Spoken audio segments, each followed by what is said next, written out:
All India time. નમસ્કાર દર્શક મિત્રો.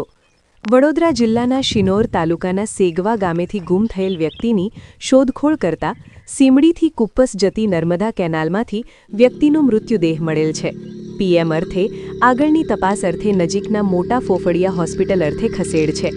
મળતી માહિતી મુજબ વ્યક્તિને ઘરે પત્ની સાથે ઝઘડો થતા તારીખ 25ના રોજ બપોરના 12:30થી 2 વાગ્યાના અરસામાં સેગવાથી સીમડી ગામ તરફ જતી નર્મદા કેનાલના પાણીમાં પડીને ગુમ થયાની ફરિયાદ તેમની પત્ની લક્ષીબેને શિનોર પોલીસ સ્ટેશનને આપેલ હતી, જેની તપાસ ભારે શોધખોળ બાદ સીમડીથી કુક્કસ ગામ નજીક નર્મદા કેનાલમાંથી મૃત્યુ હાલતમાં ડેડ બોડી મળેલ.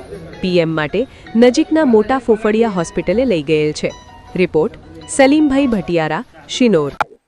શું નામ છે આપનું? Viren Rajubhai Solanki, DCPO Karjan fire and emergency service. આજ રોજ અમને 8 વાગે રેસ્ક્યુ કોલ મળેલ હતો, તેથી અમે તાત્કાલિક ધોરણે અહીંયા રેસ્ક્યુ માટે આવી ગયેલ હતા. દિનેશભાઈ ચંદુભાઈ પરમાર, ગામ સેગવા, તાલુકો સિનોર ના રહેવાસી આજ રોજ અગ્રિમ કારણોસર અહીંયા ડૂબી ગયેલ હતા. તેમને અમે તાત્કાલિક ધોરણે રેસ્ક્યુ કોલ કરેલ હતું.